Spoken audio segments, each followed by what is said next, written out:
ओम शांति। प्रातः क्लास चल रहा था 14 जुलाई 1968 और पहले पेज के मध्यांत में बात चल रही थी लोग जब विनाश सामने देखेंगे तो बहुत आवेंगे, समझेंगे अभी तो मौत आया कि आया, अभी तुम्हारी बात नहीं मानते हैं, फिर तुम जो कहेंगे वो मानेंगे।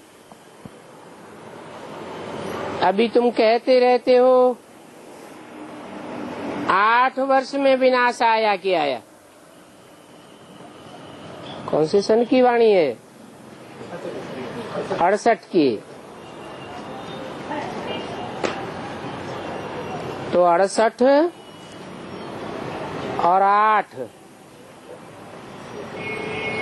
76 आता है।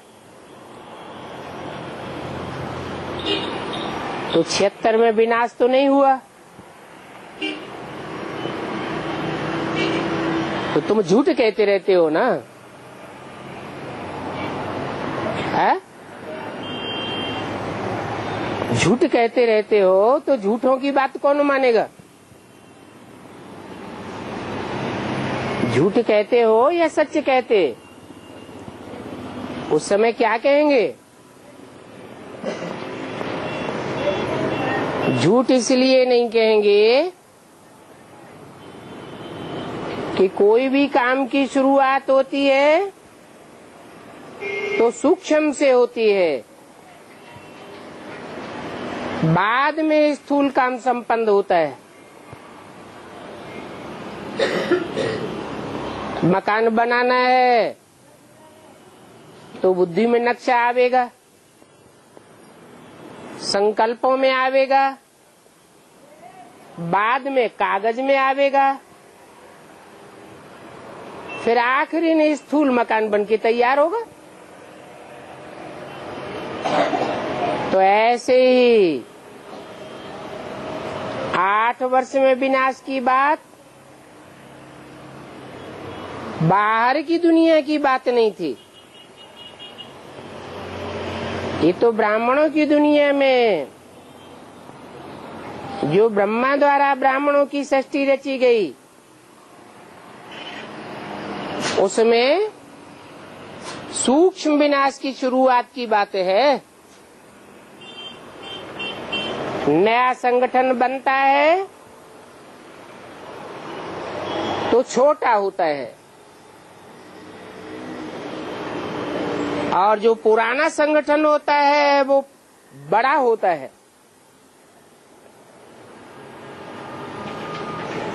पुरानेपन का विस्तार होता है और नई चीज सार रूप में होती है। तो 76 के लिए बोला कि 76 में जो मनुष्य सृष्टि का बीज है वो बीज की स्थापना हो जाएगी, अर्थात वो मनुष्य सृष्टि का पहला बीज स्त्रीयम हो जाएगा। स्थापना का मतलब ही है बीज डाल दिया गया। बीज इतना पावरफुल है कि निश्चय बुद्धि विजयते अंत तक साबित होना है।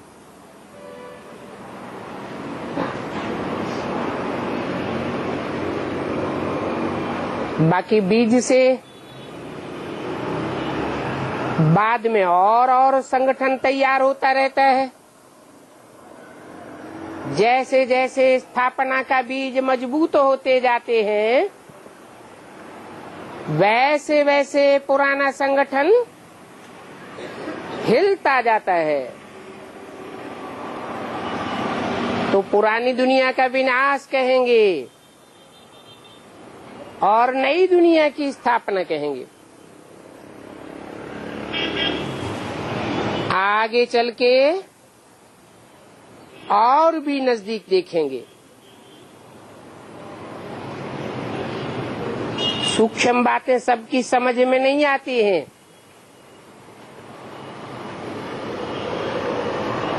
बड़े रूप में देखेंगे तो मानेंगे।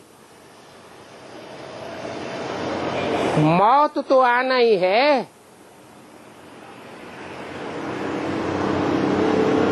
तुम बच्चे तो जीते जी मर जाते हो। पुरानी दुनिया, पुरानी देह, देह के संबंध, इनसे अपने को डिटैच कर लेते हो। आप मुए, मर गई दुनिया।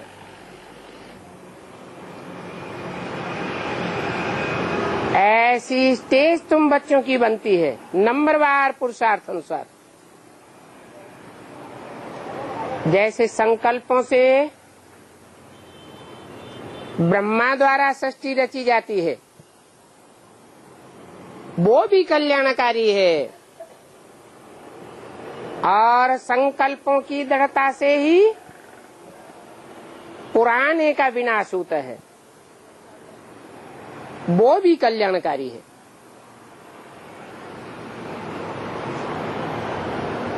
तुम तो बहुत समय से कहते आते हो, अभी तो समझते हैं इन्हों की ये गपोड़े हैं। जैसे पहले तुम भक्ति को गपोड़ा समझते थे,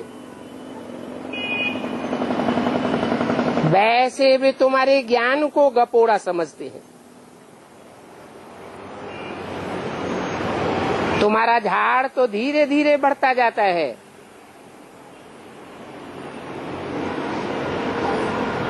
पहले झाड़ बहुत छोटा होता है, बीज में से एक पत्ता निकलता है, उसके अंदर दूसरा पत्ता छुपा हुआ रहता है, फिर दोनों पत्ते प्रत्यक्ष होते हैं, उसके अंदर और पत्ते अप्रत्यक्ष रहते हैं। ऐसे करते करते अभी देखो तुम्हारा झाड़ कितना बड़ा हो गया। ये ड्रामा जू मिसल चलता है।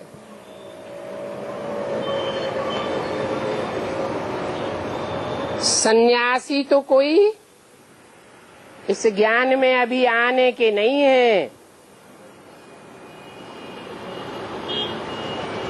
चाहे वो पीले कपड़े वाले सन्यासी हो, लाल कपड़े वाले सन्यासी हो, काले कपड़े वाले हो या सफेद कपड़े वाले सन्यासी हो, वो तुम्हारी बात अभी नहीं मानेंगे। वो कोई गृहस्थ जीवन नहीं व्यतीत करते हैं, वो तो दूरवाज खुशवाज वाला सन्यास धारण करते हैं। तो उन सन्यासियों को भी सिर्फ ये कहना है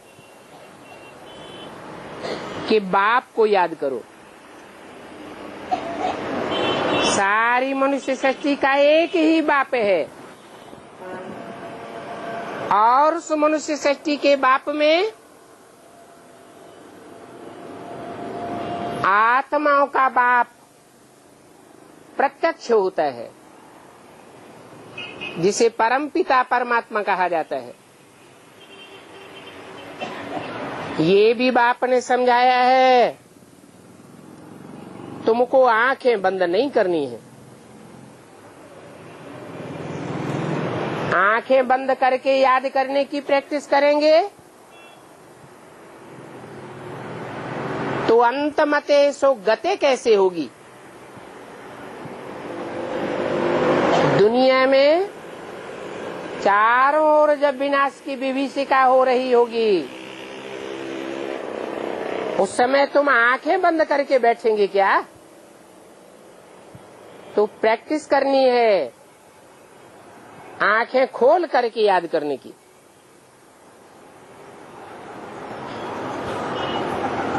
किसी से बात करते हैं तो पेट से बात नहीं करनी है, पैर देख करके बात नहीं की जाती है। इतना कमजोर भी नहीं बनना है कि कोई से आंख मिलाकर बात न कर सको। आंखें बंद होंगी तो बाप को भी देखेंगे कैसे। तीसरी आंख से तीसरे नेत्र अर्थात शिव नेत्र को देखा जाता है, और स्थूल आंख से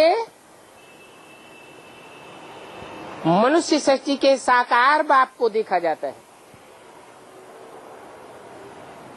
दोनों ही बेहद के बाप हैं, और दोनों ही बेहद के बाप एक दूसरे में ऐसे रिद बिद कर रहते हैं जैसे आत्मा और शरीर। अभी तुमने पक्का किया है कि हम आत्मा हैं, और ये भी जानते हो कि अभी हम परम पिता परमात्मा के सामने बैठे हैं। इसके सामने परमात्मा परम पिता नहीं कहा, क्या कहा? परम पिता परमात्मा। परम पिता पहले और परमात्मा बाद में। परम पिता माना जो सब का पिता है। सिर्फ सारी मनुष्य सृष्टि का ही पिता नहीं है, मनुष्य सृष्टि का भी जो पिता है, आदि पिता, जिसे मुसलमानों में आदम, क्रिश्चियंस में एडम कहा जाता है, हिंदुओं में आदिदेव कहा जाता है, उस आदि पिता का भी पिता है, परंतु उसका कोई पिता नहीं है, इसलिए वो परम पिता है।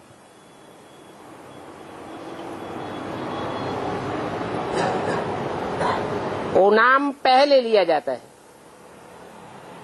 परम पिता परमात्मा। परमात्मा बाद में क्यों? क्योंकि आत्माओं के बीच में जो भी पार्टधारी हैं, उन पार्टधारी आत्माओं के बीच परम पार्ट बजाने वाला, हीरो पार्ट बजाने वाला परमात्मा साबित होता है। उस हीरो पार्टधारी में परम पिता शिव प्रवेश करते हैं। उनको तुम सामने बैठकर देखते हो। दोनों बेहद के बाप हैं। एक बेहद के बाप को तुम तीसरे नेत्र से देखते हो। कौन सा है? ज्ञान नेत्र से कौन से बाप को देखते हो? शिव बाप को देखते हो, परम पिता को। और इन आंखों से कौन से बाप को देखते हो?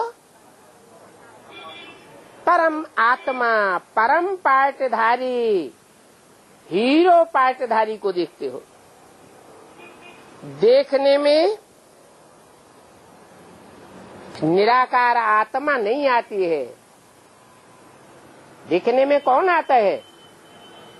साकार देखने में आता है। ये ज्ञान तुम्हारी बुद्धि में है। बाकी ट्रांस को कोई ज्ञान नहीं कहा जाता है। क्या कहा जाता है? ट्रांस या साक्षात्कार, इसको भक्ति कहा जाता है। तुम बच्चे बैठते हो, समझते हो परमपिता परमात्मा हमको पढ़ा रहे हैं। हमको माने औरों को नहीं पढ़ा रहे हैं। हमको पढ़ा रहे हैं, औरों को नहीं पढ़ा रहे हैं, इसका पक्का प्रूफ क्या हुआ है? पक्का प्रूफ है कि हम सन्मुख बैठे हैं और सन्मुख नहीं बैठे हैं। इस शरीर के आधार पर हमारी आत्मा पढ़ रही है, इसमें ध्यान आदि की कोई बात नहीं, और ध्यान में जाना कोई बड़ी बात नहीं है। ये तो भक्ति मार्ग में भी ध्यान दीदार होता आया है। तुलसीदास को, रैदास को, मीरा को ध्यान होते ही रहे, साक्षात्कार होते ही रहे, परंतु वो साक्षात्कार करने से कोई स्वर्ग में थोड़ा ही चले जाते हैं। तुम तो प्रैक्टिकल में स्वर्ग में जाते हो। बाकी ये भोग आदि है, इसकी भी ड्रामा में नूंद है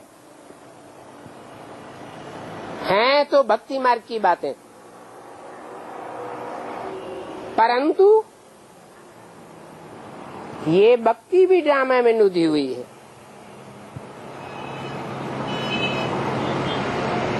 जो भक्त हैं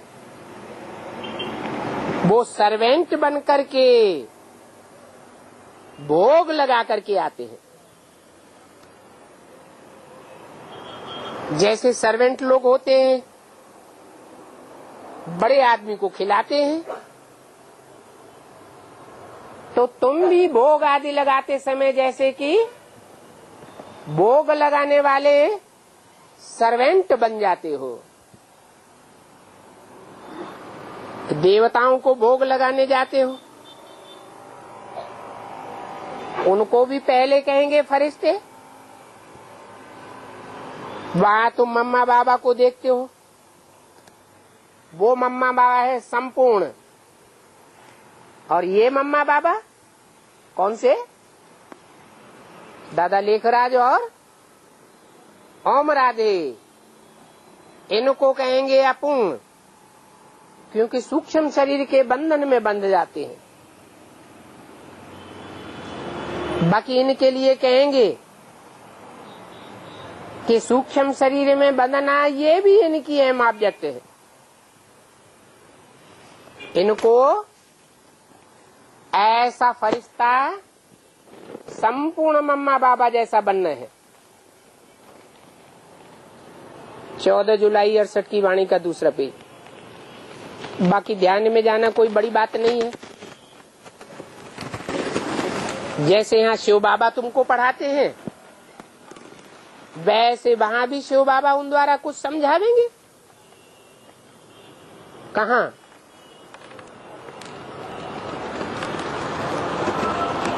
कहाँ की बात कहाँ से टैली की? यहाँ माने कहाँ और वहाँ माने कहाँ? सन 68 की बात है। सन 68 में जैसे बाबा तुम बच्चों को पढ़ाते, वैसे वहाँ भी जहाँ संपूर्ण अवस्था को ब्राह्मण पाते हैं, आकारी और निराकारी प्रैक्टिकल स्टेज में रहते हैं, वो भी समझने और समझाने का कार्य है। शिव बाबा टीचर बनकर के समझाते हैं और बच्चे समझते हैं। तो यहाँ कहेंगे सुनना सुनाना, और वहाँ कहेंगे समझना और समझाना। बाकी सूक्ष्म वतन में क्या होता है, ये तो सिर्फ जानना होता है। बाकी ट्रांस आदि का कोई महत्व नहीं है। कोई को ट्रांस आदि दिखाना, कि चलो तुमको ट्रांस दिखलावे,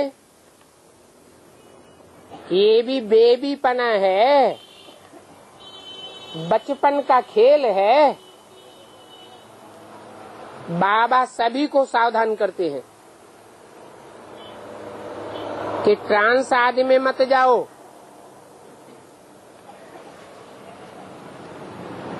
यहाँ ट्रांस की बात नहीं है, ये तो पढ़ाई है,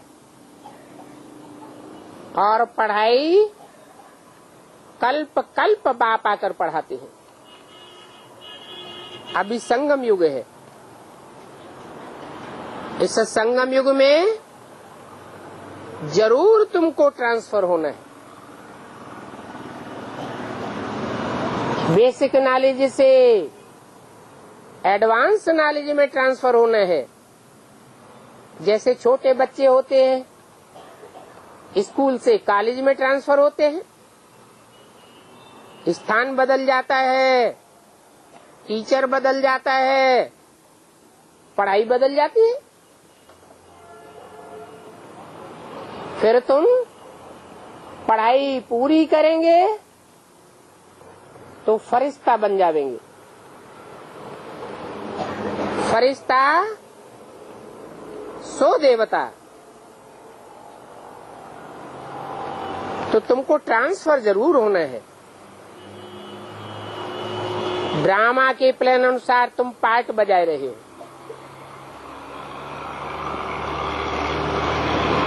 ड्रामा में एक बार ट्रांसफर होने का पार्ट तुम्हारा पूरा हुआ। कौन सा? बेसिक से एडवांस में ट्रांसफर होने का पार्ट पूरा हुआ।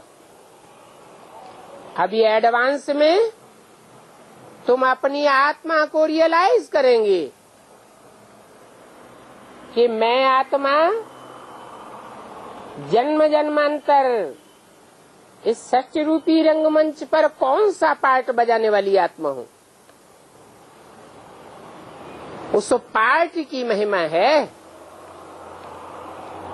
शास्त्रों में भी उस पार्ट की महिमा है। बाप आकर तुम बच्चों को पढ़ाते हैं, ऐसी पढ़ाई पढ़ाते हैं जिससे तुम अपने अनेक जन्मों को जान जाते हो।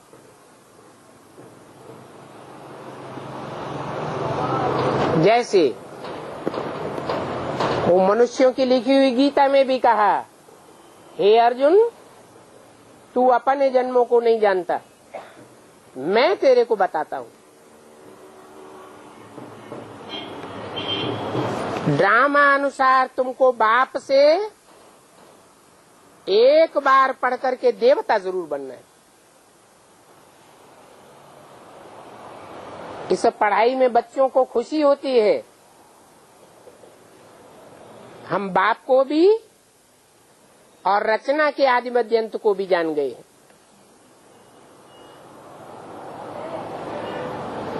बाप की पढ़ाई की पहचान क्या है? मनुष्यों की पढ़ाई की पहचान क्या है? बाप की पढ़ाई की पहचान है कि बाप की शिक्षा पाकर तुम बहुत हर्षित होते हो। तुम्हारी खुशी का पारावार नहीं रहता, क्योंकि तुम जानते हो हम पढ़ते ही हैं नई दुनिया के लिए। नई दुनिया माना सतो प्रधान दुनिया। सतो प्रधान दुनिया माना सुखी ही सुख।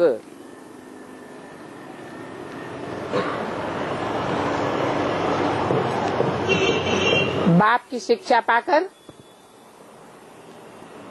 अभी तुमको बहुत खुश होना चाहिए। वहां होता ही है देवी देवताओं का राज्य। तो उसके लिए जरूर पुरुषोत्तम संगम युग पर पढ़ना होता है।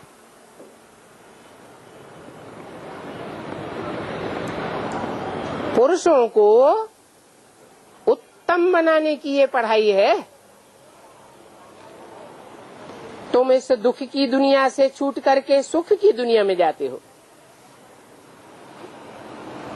यहाँ तुम तमो प्रधान हो। तमो प्रधान की पहचान क्या है? तमो प्रधान हो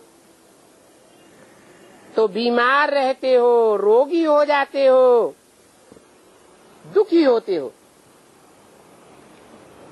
अभी तुम्हारे ये सभी रोग मिट जाएंगे।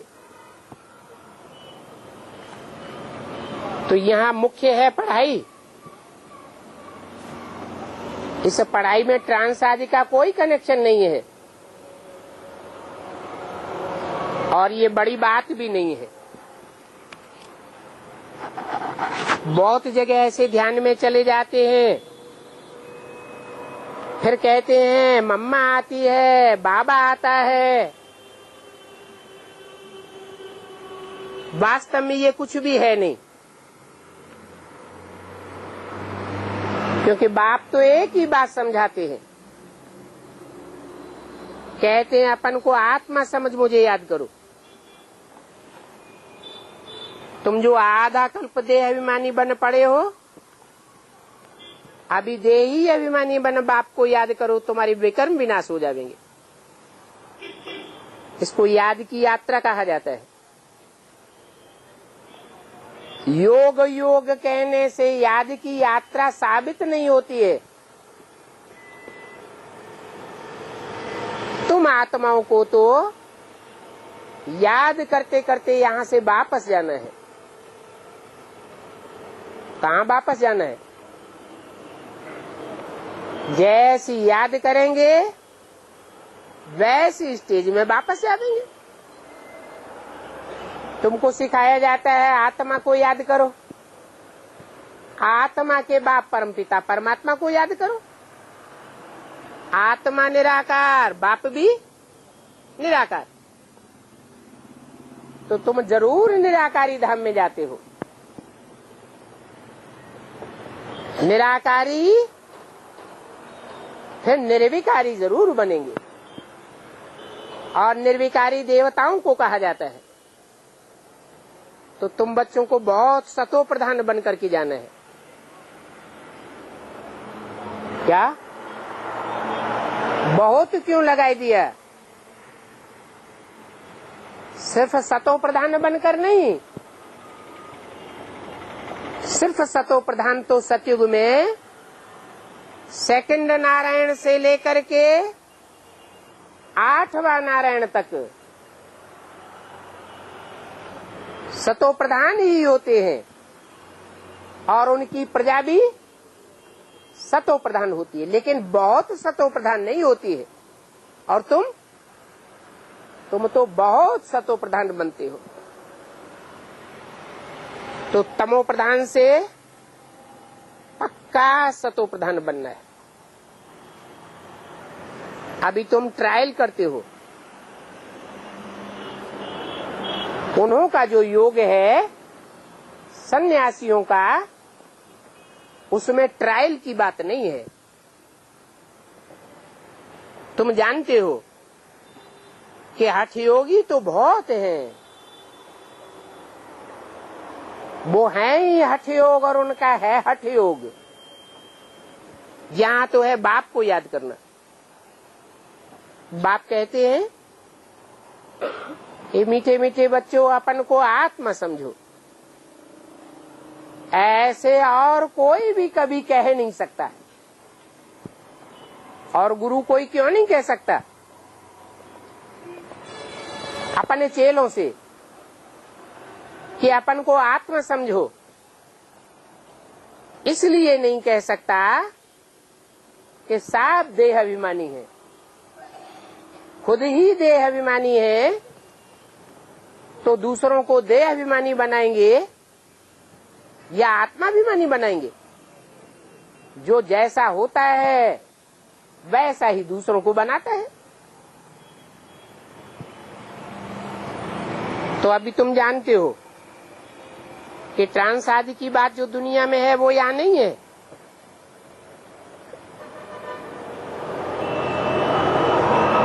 वो तो और ही तुम्हारे ऊपर हंसी उड़ावेंगे,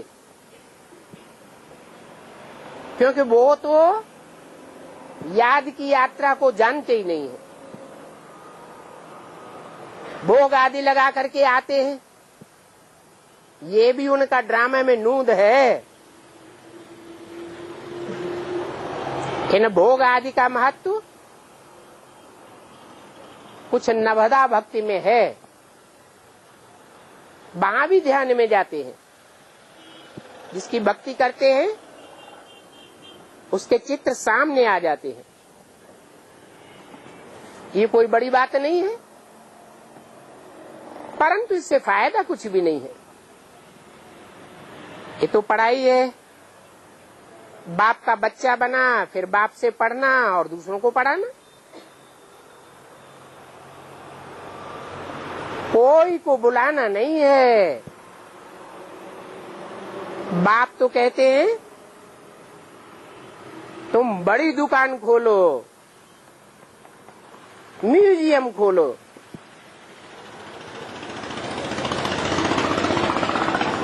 आपे ही तुम्हारे पास आवेंगे कि घर घर में जाकर के बुला के आना है? क्या करना अच्छा? दुकान खोलना अच्छा, या घर घर में जाकर के दुकान दरवाजे दरवाजे पर खोंचा बेचना अच्छा? बड़ी दुकान खोलो, आप ही तुम्हारे पास आवेंगे।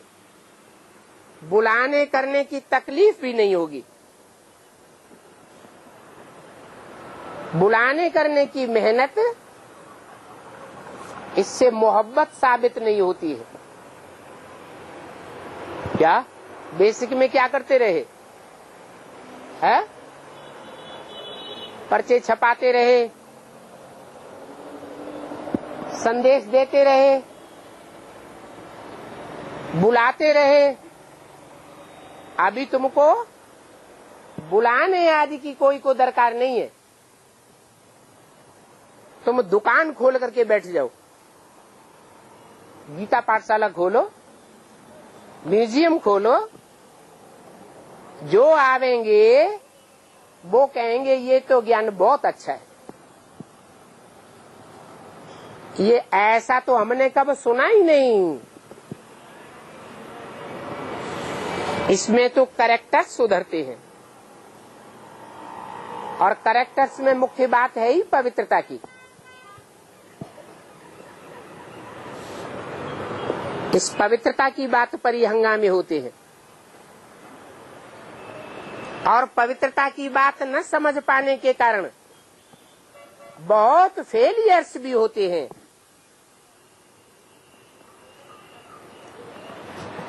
तुम्हारी अवस्था ऐसी हो जानी है कि इस दुनिया में होते हुए भी इस दुनिया को, इस दुनिया वालों को, दुनिया के पदार्थों को जैसे कि तुम देखते ही नहीं हो। तुम्हारी बुद्धि का अटैचमेंट उनमें लगता ही नहीं है। आत्मा चली जाती है अपने शांति धाम। तो घर गृहस्थ में रहते हुए, खाते पीते, तुम्हारी बुद्धि उस तरफ होनी चाहिए, इस तरफ। जैसे मरते हैं तो क्या करते हैं? पहले जब शमशान घाट की तरफ ले जाते हैं तो पांव होते हैं शमशान घाट की तरफ, और बुद्धि होती है गांव की तरफ, सिर होता है गांव की तरफ। और जैसे ही गांव से बाहर निकले तो क्या करते हैं? पलट देते हैं, पलटवार हो जाती है। बुद्धि रूपी सर हो जाता है शमशान घाट की तरफ, और पांव हो जाते हैं गांव की ओर।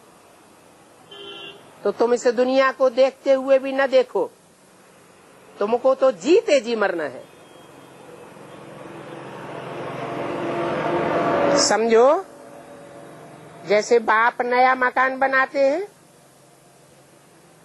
तो सभी बच्चों की बुद्धि उस नए मकान की तरफ चली जाती है।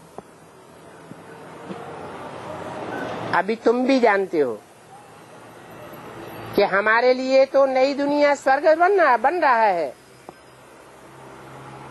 नई दुनिया का फाउंडेशन स्वर्गीय संगठन तैयार हो रहा है।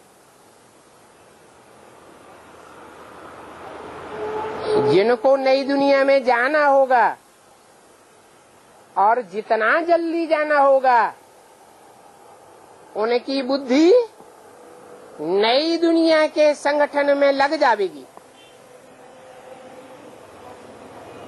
बुद्धि कहती है कि अभी प्रैक्टिकल में बेहद का बाप बेहद का घर बनाए रहे हैं। उस बेहद के घर में हम सब स्वस्थिति वाले होंगे। स्वस्थिति के कारण ही स्वर्ग कहा जाता है। हम स्वर्गवासी थे, अभी फिर हमने चक्कर लगाया है। अभी हमारा चक्कर पूरा हुआ तो तुम जानते हो हमको स्वर्ग में जाना है, तो उसके लिए पावन भी जरूर बनना है। पतित नहीं बनना है।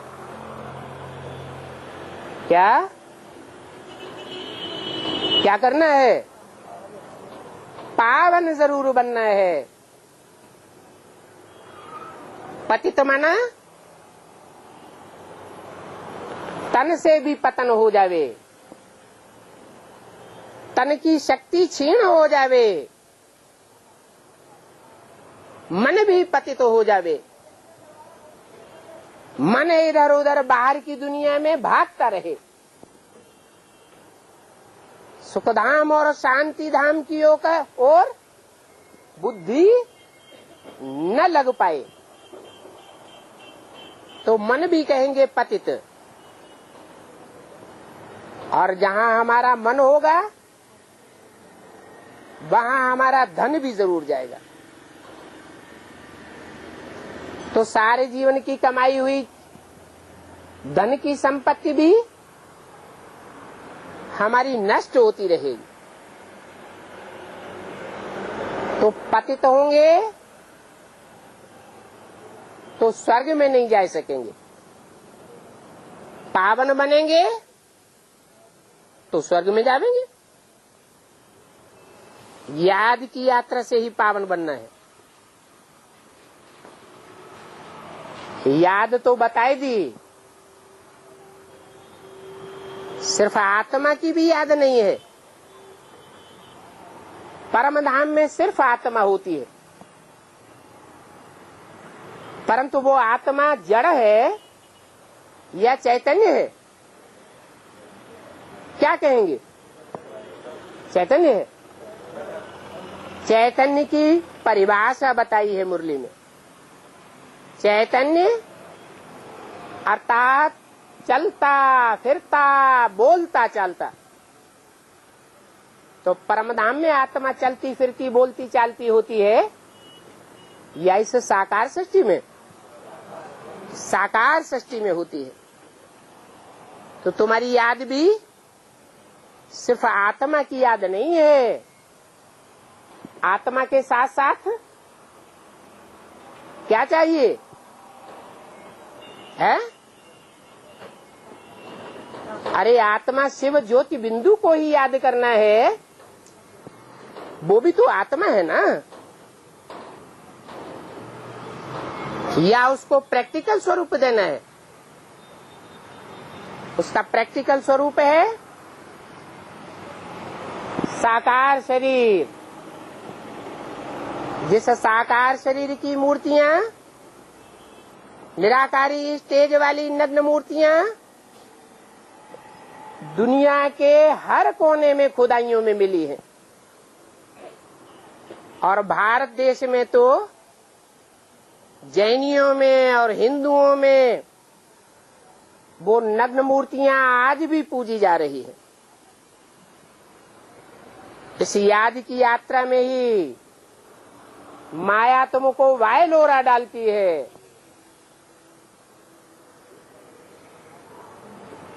निराकार ज्योति बिंदु शिव और उसका जो साकार स्वरूप विग्रह है,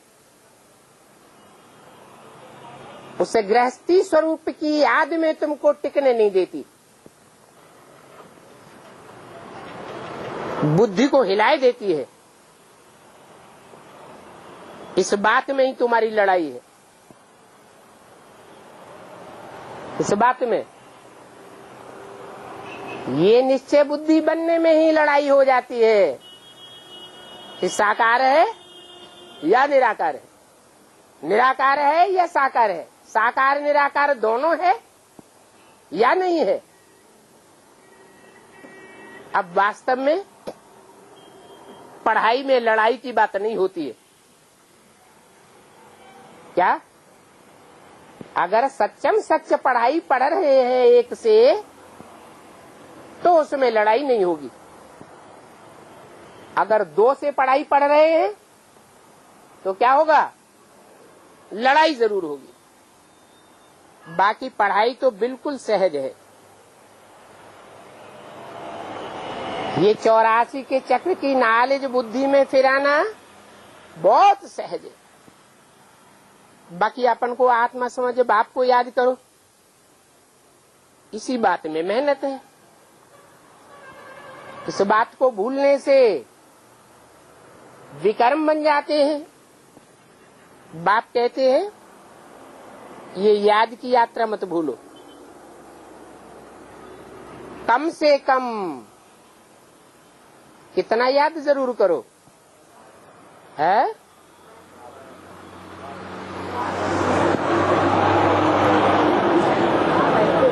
कम से कम 8 घंटा जरूर याद करो। परीक्षा होती है, 100 मार्क्स होते हैं। कम से कम पास आने के लिए, फेल न होने के लिए कितना परसेंटेज चाहिए? 33% जरूर चाहिए। तो यहाँ भी 24 घंटे हैं। अगर पास होना है, अगर जीते जी नई दुनिया में जाना है, बहुत सतो प्रधान की स्टेज को पाना है, तो हमारी याद का स्टाफ, याद का अभ्यास कितना होना चाहिए? 8 घंटे जरूर होना चाहिए। बाकी शरीर निर्वाह के लिए कर्म भी करना है,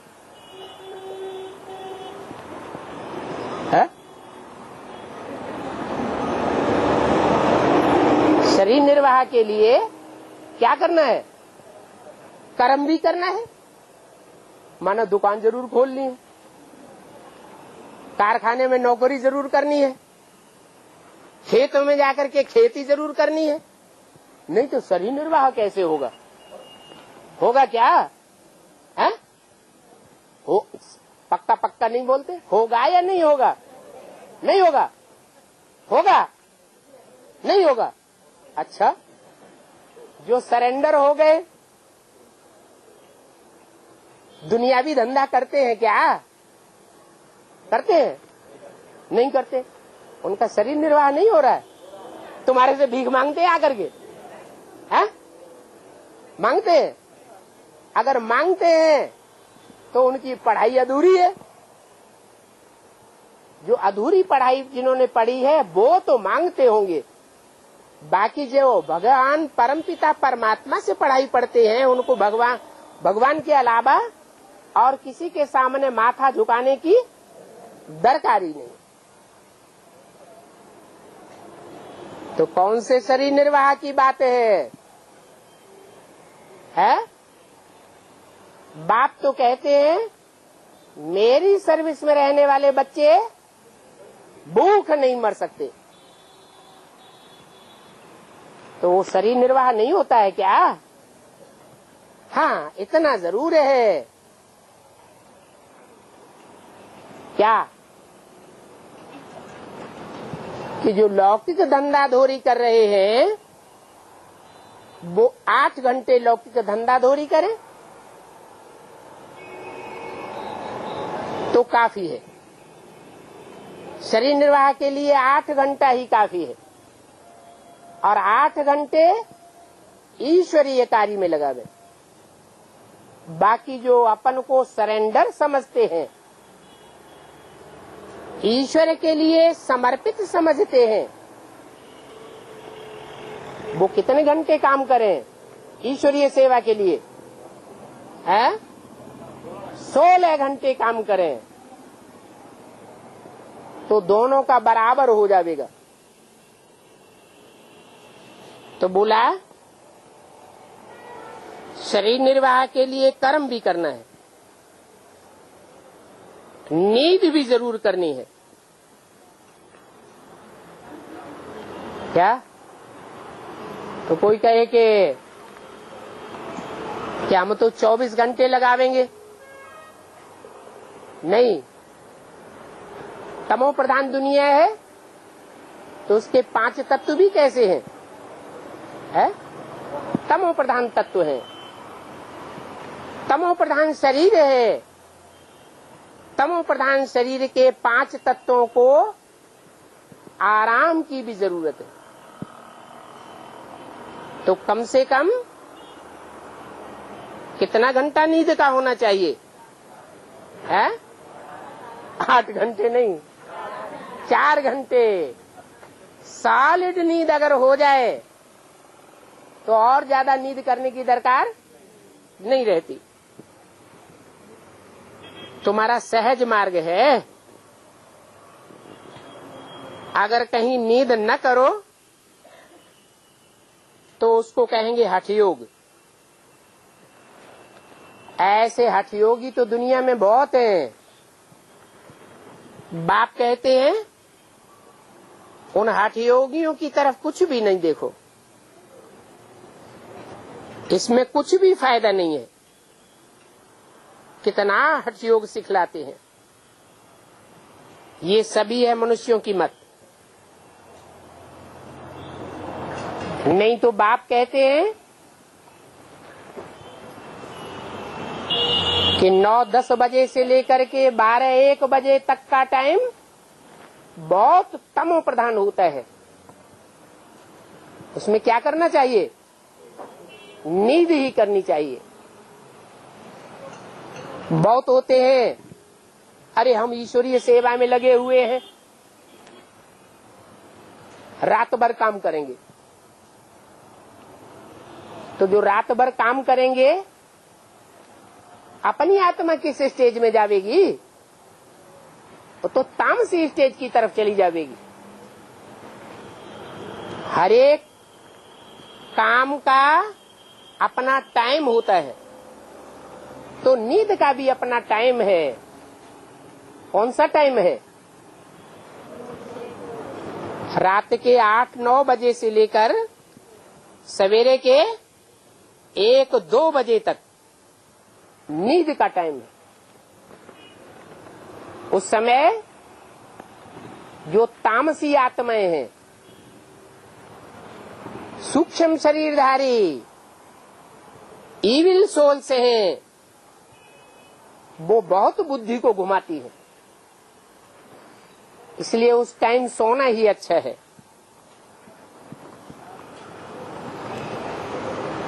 तो बाप कहते हैं ये हठ योग है, इस तरफ देखना भी नहीं है। तुम आत्माएं तो परमपिता परमात्मा की मत पर हो,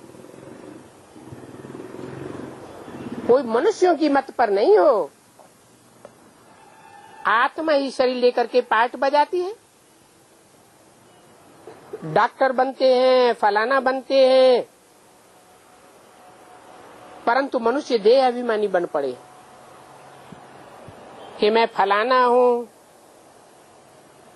परंतु तुम्हारी बुद्धि में तो अब है कि मैं आत्मा हूं। हम आत्मा का बाप भी आत्मा है। इस समय तुम बच्चों को कोई आत्मा नहीं पढ़ाती है। कौन पढ़ाता है? पढ़ाने वाली आत्मा नहीं है, फिर कौन है? तुमको पढ़ाने वाला परम पिता परमात्मा है।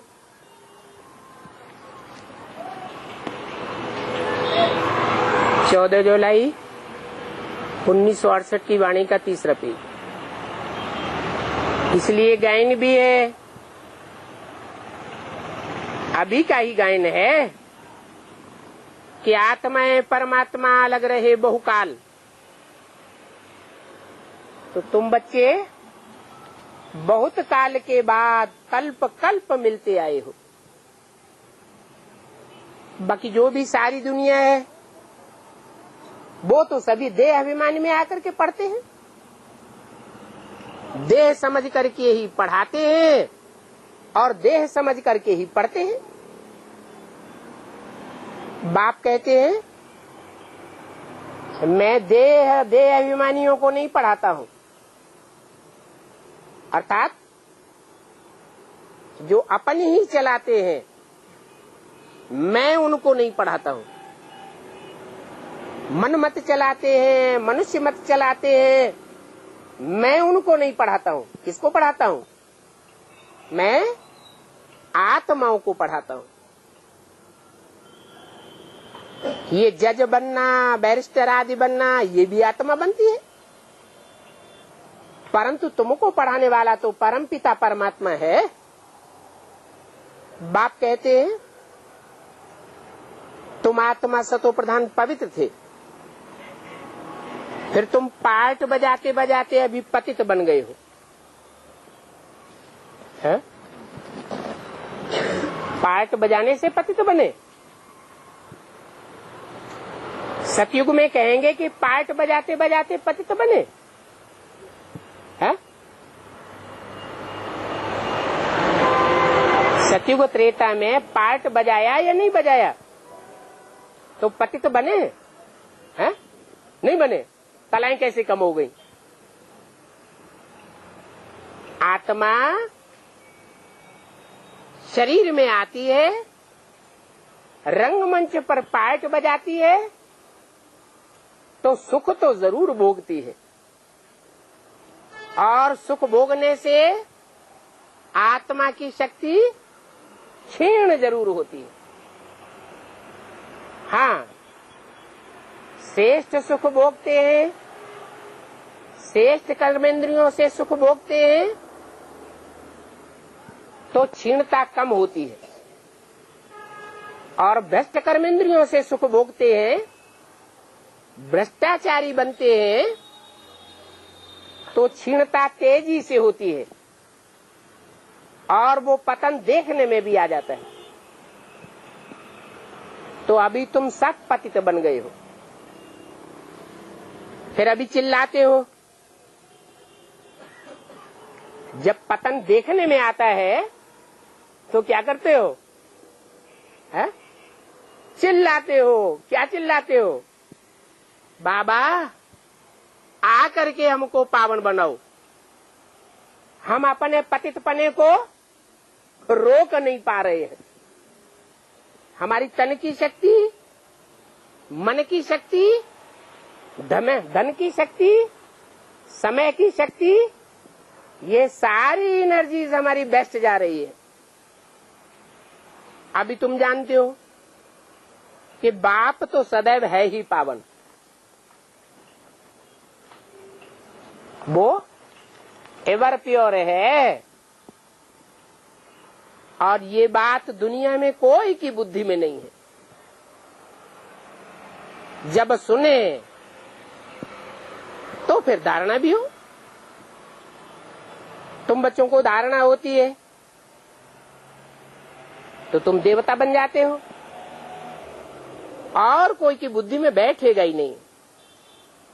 ये तो नई बात है, इसलिए बुद्धि में नहीं बैठती है। ये ज्ञान है, और वो तो सारी भक्ति है। तुमने भी 63 जन्म भक्ति की, तो भक्ति करते करते तुम देहाभिमानी बन जाते हो।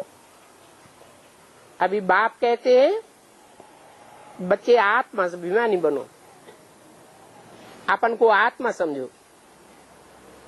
हम आत्माओं को बाप पढ़ाते हैं। कौन बाप है?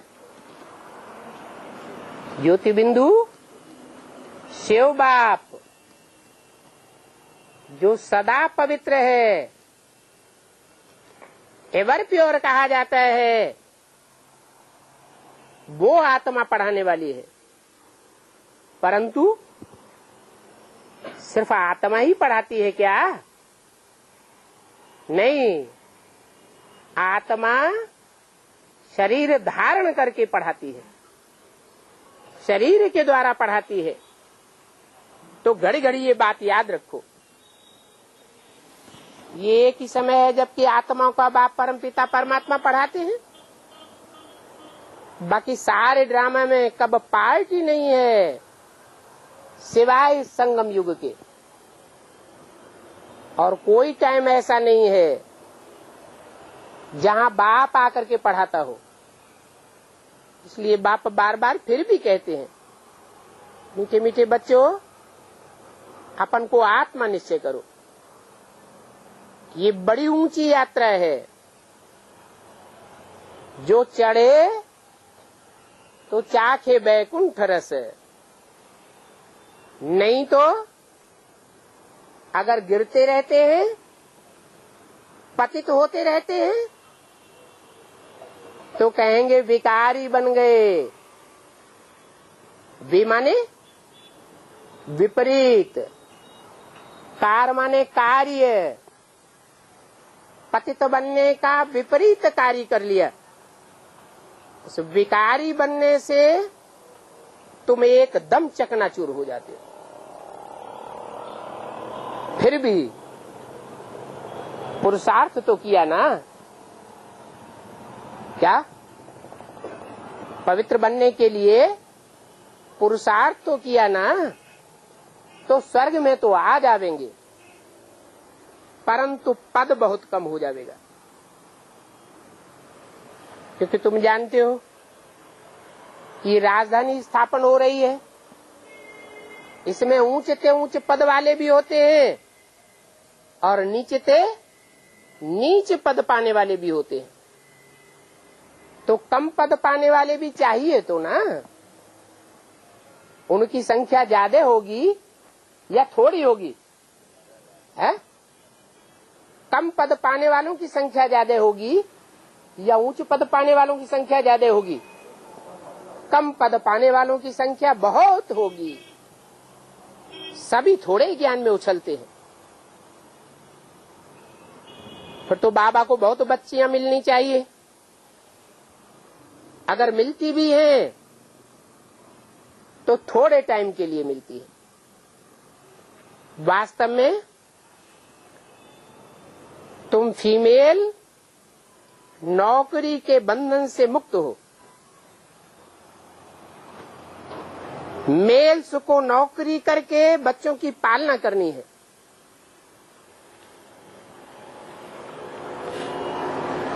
ये तो दुनिया में अभी तमो प्रधान टाइम पर ये रिवाज हुआ है, जो फीमेल्स भी नौकरी करती हैं। तुम बच्चों को तो फुर्सत है।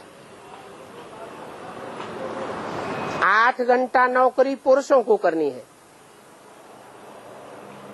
तुम बच्चियां तो फ्री हो। इसलिए वंदे मातरम गाया हुआ है। जगदम्बा का कितना बड़ा मेला लगता है, क्योंकि बहुत सर्विस की है। जो बहुत सर्विस करते हैं वो बड़ा राजा बनते हैं। दिलवाड़ा मंदिर में तुम्हारा ही यादगार है, तो तुम बच्चों को बहुत टाइम निकालना है तुमको क्या करना है? रोटी पकाई और पुरुषार्थ किया, बाकी तो और कुछ नहीं। वो भी शुद्ध भोजन याद में बैठ करके बनाना चाहिए। जो किसको खिलावे तो खाते ही उनका हृदय शुद्ध हो जाए। परंतु ऐसी बच्चियां बहुत थोड़ी हैं। ऐसे खाने वाले भी बहुत थोड़े हैं जिनको ऐसा शुद्ध भोजन मिलता हो। अपन से पूछो कि हम शिव बाबा की याद में रह करके भोजन बनाते हैं जो खाने से ही उनका हृदय पिघल जावे। नहीं तो देखो घड़ी घड़ी याद भूल जाते हैं। बाबा कहते हैं भूलेंगे क्योंकि तुम अभी 16 कला तो बने नहीं हो। हाँ, संपूर्ण बनना जरूर है। जब पूर्णमासी का दिन होता है तो चंद्रमा कितना तेज हो जाता है। कब होगी पूर्णमासी?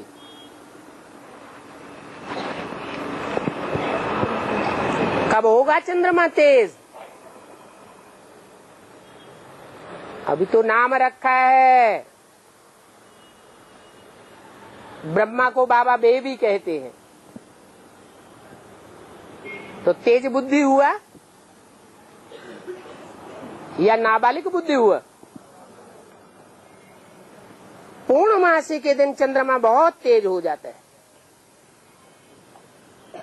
फिर कम होते होते जाकर के अंत में लीक रह जाती है। अभी देखो घोर अंधेरा हो गया। फिर तुम जानते हो कि घोर सोजरा भी होना है। अभी ये विकार आदि छोड़ करके बाप को याद करो तो तुम्हारी आत्मा संपूर्ण बन जाएगी।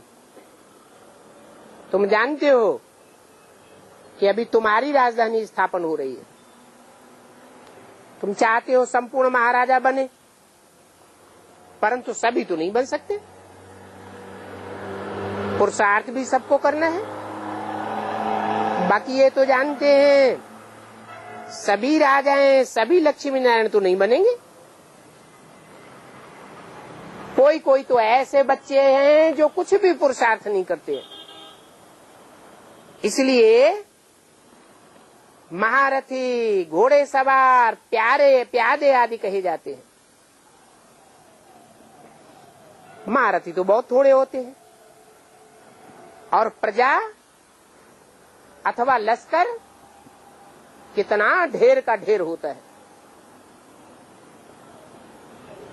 फिर जितनी प्रजा होती है उतने कमांडर या मेजर थोड़े ही होंगे, कैप्टन भी होते हैं, प्यादे भी हैं।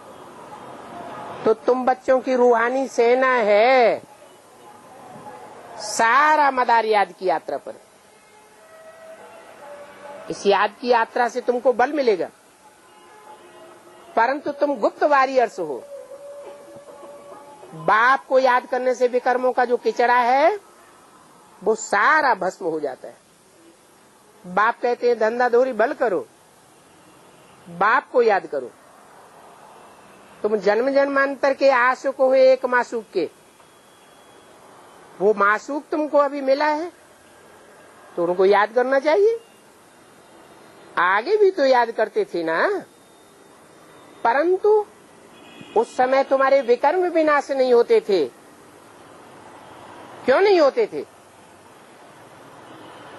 63 जन्म भगवान बाप को याद करते थे, परंतु विकर्म विनाश क्यों नहीं होते थे? क्या कारण था? परंतु उस समय जानते ही नहीं थे। अभी तो तुम जान गए हो। बाबा को जान करके, पहचान करके याद करने से तुम्हारे विकर्म विनाश होंगे। बाबा ने बताया है तुमको यहाँ तमो प्रधान से सतो प्रधान बनना है। आत्मा ही मेहनत कर रही है। ये तुम्हारा अंतिम जन्म है। जिसमें तुमको जन्म जन्मांतर का मैल उतारना है, और ये मृत्युलोक का अंतिम जन्म है। फिर तुमको जाना है अमरलोक। आत्मा पावन बनने बगैर अमरलोक नहीं जा सकती। हिसाब किताब चुकतू होता है। अगर देर में पावन बनेंगे तो सजा भी खानी पड़ेगी, पद कम हो जाएगा। सजा न खाने वाले सिर्फ 8 माला के दाने कहे जाते हैं।